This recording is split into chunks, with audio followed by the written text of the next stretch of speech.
Bolen here, and I've got everything you need to know before you watch the 2023 Japanese Grand Prix, which is hopefully as exciting as the Singapore Grand Prix just was. Jebon! Because of how time zones work, for many people, the Japanese Grand Prix weekend is actually a 4-day race weekend that begins on Thursday, September 21st with Free Practice 1 and ends on Sunday, September 24th with the Grand Prix. All you'll really need to know is that qualifying takes place on Saturday, September 23rd at 1 a.m. Central Time, which is 6 a.m. UTC, and the Grand Prix takes place on Sunday, September 24th at midnight Central Time, which is 5 a.m. UTC. Side note, I think we should abolish time zones. Oh hey, the Japanese Grand Prix starts at 2 p.m., which in J-Bone's alternate reality is literally the same time everywhere for everyone. Wow, that's easy to coordinate for literally everybody on planet Earth. Go turn your TV on at 2 p.m. and you can watch the race. Sure, 2 p.m. might be the middle of the day in Japan and the middle of the night in the United States, but I think that's a small price to pay to never again have to Google what time is midnight Central Time in Japan time. You see, I don't even know how to Google it, okay? Abolish time zones, rant over. The Japanese Grand Prix takes place in Suzuka, Japan at the Suzuka International Racing Course, which is more commonly known as the Suzuka Circuit or just Suzuka. Suzuka is one of the most popular circuits in Formula One because of its unique design that incorporates a wide variety of corner types and seems to consistently produce quality races. The Suzuka Circuit opened in 1962 and was designed by Dutch circuit designer Hans Hugenholtz, who, fun fact, Zandvoort's Turn 3 banked corner is named after. The more you know. From start to finish, here are the Suzuka Circuit's most famous sections, so you can make sure to keep an eye out for them this weekend. First up, there's the S's, which span from Turn 3 to Turn 7 and are a high-speed roller coaster ride similar to and modeled after Silverstone's Maggots Beckett's Chapel section, except it is much longer and taken at lower speeds. There's then the tricky Degner 1 corner, Turn 8, where a ton of load is put on both left tires as drivers try and carry as much speed through it as possible.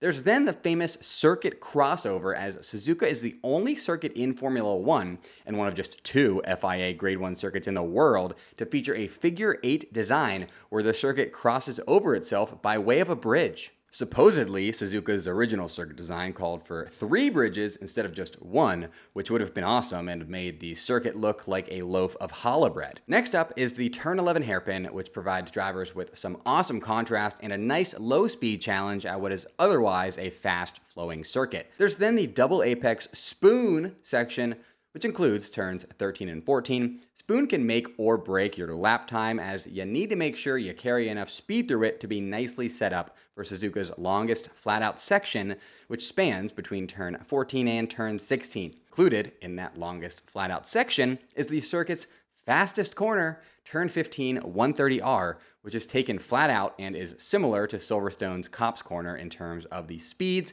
that drivers will be taken through it. Because 130R is taken flat out, imagine if they took out turns 16 through 18, it could be full throttle for the entire returning half of the circuit, which would be insane and awesome and insanely awesome. And there you have it. Keep an eye out for all of those famous circuit sections this weekend, folks. Next up, let's take a look into the past, because last year's 2022 Japanese Grand Prix was arguably the most chaotic Formula One race of all time, and not in the good way. This race was so unbelievably rainy that I cannot believe that they even started it, but they did, and it went about how you would expect, except worse. Before turn 1, Vettel was already off the track, which was a sign of things to come. Soon after, Sainz crashed and almost spun back onto the racing line, which was terrifying to watch. Sainz's crash kicked a poster board off the wall, and this poster board got lodged on the front of Pierre Gasly's car, blocking his vision. Then, Joe spun, and Alex Albon had a gearbox failure. Not to mention, there was that absolutely awful incident where Pierre Gasly, after pitting due to the poster board damage, had a close call with a tractor that should not have been on the racetrack while he was attempting to catch up to the pack. And all that was in just the first 2 laps of the race, which was understandably red flagged, though later than it should have been red flagged.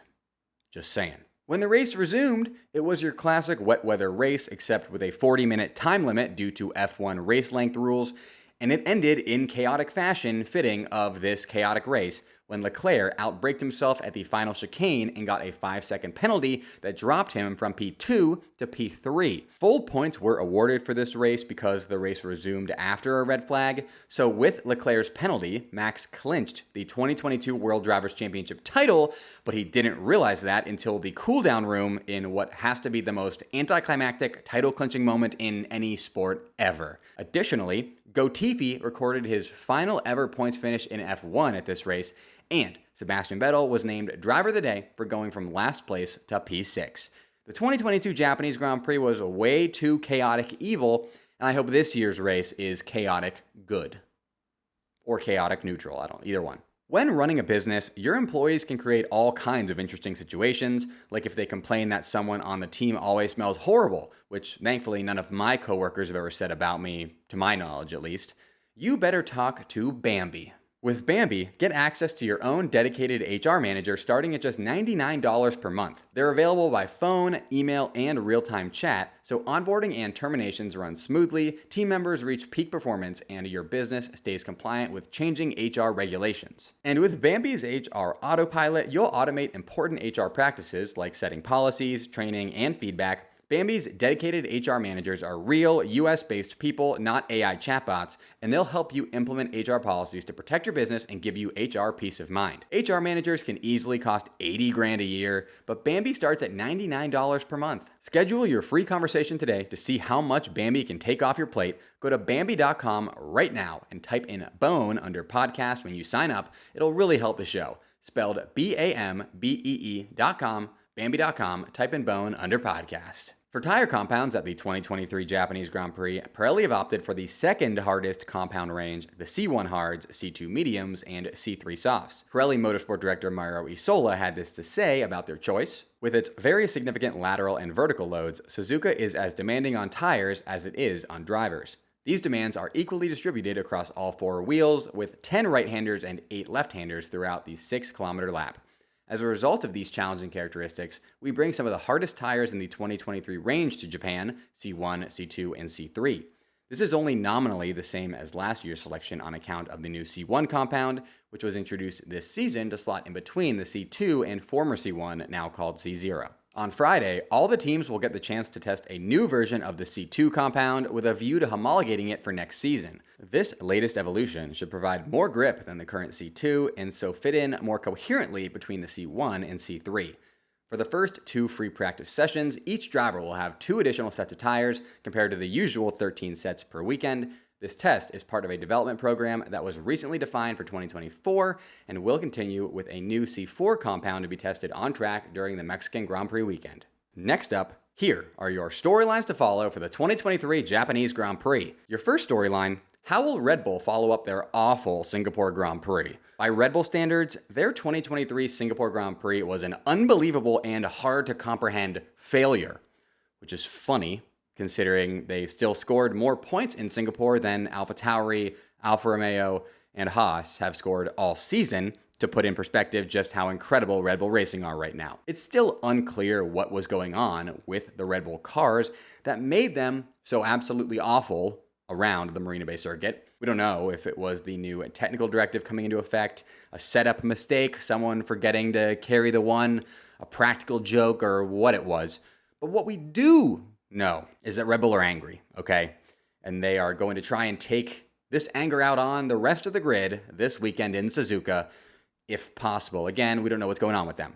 FP1 will be must-see TV, as we are all super eager to see if Red Bull's Singapore car problems are going to carry over to Japan and potentially, maybe, lead to back-to-back non-Red Bull victories in 2023, which I would never have believed that was a thing before Singapore. Your second storyline: how will Yuki Tsunoda perform at his home Grand Prix? You have to feel for Yuki Tsunoda right now. He'll be entering his home Grand Prix weekend in Japan very cold after having completed a whopping 0 laps across the last 2 Grand Prix. He didn't even get to start the Italian Grand Prix due to his car suffering an engine issue on the formation lap, and then he DNF'd at the Singapore Grand Prix on lap 1 due to collision damage. To make matters even more stressful for Yuki, his home Grand Prix comes as he's engaged in a heated 3-way battle with Liam Lawson and Daniel Ricciardo for one of 2 2024 AlphaTauri driver seats that, after Liam Lawson's points finish in Singapore, it looks like Yuki could possibly lose, though it is rumored right now, just a rumor, that Yuki may be announced as one of AlphaTauri's 2024 drivers this weekend at his home Grand Prix at Suzuka. Hopefully Yuki is able to tune out the noise and get a good car from AlphaTauri so that he can have a solid home Grand Prix, because if you don't want to see Yuki succeed at his home race, you have no soul. Your third storyline, get a load of this interesting little Liam Lawson tidbit. With Daniel Ricciardo targeting a Qatar Grand Prix return from injury to AlphaTauri, the Japanese Grand Prix is expected to be Liam Lawson's final 2023 Formula One race. It better not be his final Formula One race ever, or I'm going to have to write some people some strongly worded handwritten letters. Anyways, what's interesting is that after Daniel Ricciardo takes his AlphaTauri seat back, Liam Lawson will be returning to his regularly scheduled programming, which is competing in Super Formula. Lawson is currently P2 in the Super Formula standings with 2 races to go. And the interesting little Liam Lawson tidbit that I mentioned earlier is that both of these final 2 Super Formula races take place at Suzuka, the same circuit at which Liam Lawson will be competing in Formula One this weekend. A couple solid results at these final 2 2023 Super Formula events could result in Liam Lawson being named Super Formula champion, and you have to think all the experience he'll gain by competing in the Formula One Japanese Grand Prix at Suzuka this weekend will help him have a solid Super Formula weekend there in late October. Good luck, Liam. And your final storyline, the battle for second place in both the World Drivers and Constructors Championships is heating up. With Lewis Hamilton finishing P3 in Singapore and Fernando Alonso finishing out of the points there, Hamilton has knocked Fernando Alonso out of the top 3 in the World Drivers' Championship for the first time this season. And with 7 races remaining in the season and just 43 points separating Lewis Hamilton in P3 from Checo Perez in P2, it is entirely possible that Lewis Hamilton could be challenging Checo for P2 in the World Drivers' Championship by the time we get to Abu Dhabi. And then, with Ferrari following up their Monza success by scoring another big points haul in Singapore from winning the race and also finishing P4, the Prancing Horses have moved to be just 24 points behind Mercedes in the World Constructors' Championship. The battle for P2 in the Constructors is going to be so incredibly fun to track through the remainder of the season, and I think it's truly anybody's game. And by anybody, I mean either Mercedes or Ferrari. Sorry, Aston Martin. I thought it was going to be you, okay? Thought it was going to be you, finishing P2 in the Constructors. I really did. But then all those more recent races happened that weren't in the beginning of the year, and then I stopped thinking that. Next up, a programming note from me, J-Bone. Starting with the 2021 Mexico City Grand Prix back in early November 2021, I have made content surrounding every single Formula One race without missing a single one. That's 42 straight races that I've both previewed and recapped. However, that streak of consecutive races covered, which many people are saying is way more impressive than Max Verstappen's streak of consecutive races won, will be coming to an end, just like Max's streak just did, as I have a scheduling conflict. J-Bone's getting married!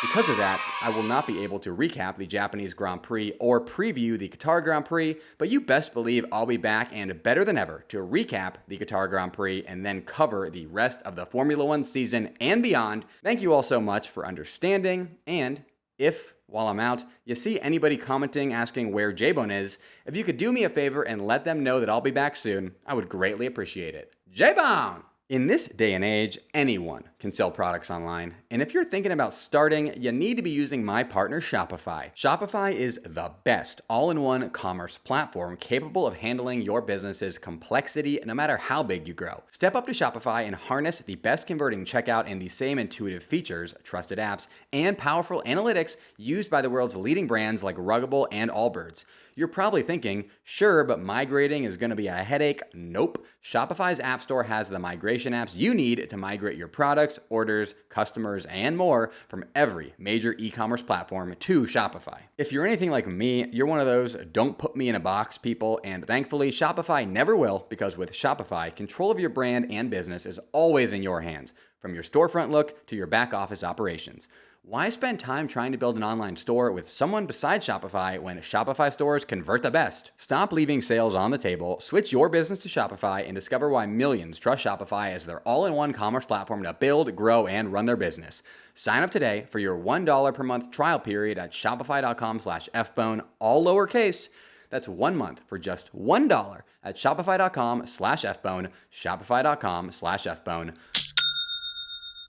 And finally, the moment you've all been waiting for, here are my 3 bona fide race predictions for the 2023 Japanese Grand Prix. My first race prediction is that Max Verstappen will return to form and win the Japanese Grand Prix. Now that Red Bull finally lost a race this season and Max's win streak is over, I am officially allowed to predict Max to win races again, and if that upsets you, hey, I don't make the rules, okay? Okay, well, I do make the rules, but whatever.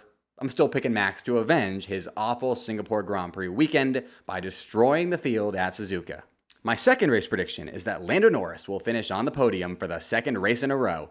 Lando Norris is in impeccable form at the moment, and Suzuka, with its high-speed corners and flowing layout, should play right into the McLaren car's hands. Cars don't have hands, okay, I know that, but you get what I'm saying. Suzuka is comparable to Silverstone with its S's that are similar to Maggots Beckett's Chapel and 130R, which is similar to Copse Corner, and we all know how well Lando performed at Silverstone. That is why I predict Lando Norris to replicate his Silverstone P2 result at Suzuka this weekend, but at the very least, maybe a P3? My third race prediction is that Oscar Piastri will finish in the top 5 for just the third time this season. Like I just mentioned, Suzuka should be set up real nice for the McLaren car and its non-existent car hands. And with the form Oscar Piastri is in right now, having just gained 10 positions in Singapore to go from P17 to P7, I think Oscar should finish in the top 5 this weekend for the third time this year. Additionally, here are my predictions for the top 5 finishers in the 2023 Japanese Grand Prix with zero reasoning nor explanation. P5 Oscar Piastri, P4 Checo Perez, P3 Lewis Hamilton, P2 Lando Norris, P1 Max Verstappen. Like I mentioned earlier, I will not be uploading for a couple weeks, but still subscribe now so that I can see you back here after the Qatar Grand Prix for my Qatar Grand Prix recap, where we'll digest all the insanity that occurs at that race weekend together. Special shout out to my top Patreon supporters and YouTube channel members at Rated Bookie, Glow, and Gringo Swan. If you want your name shouted out in all my videos just like that, along with a bunch of other awesome perks, hit up the Patreon and or YouTube channel member links in the description of this episode. Until next time, folks, J-Bomb! J-Bomb!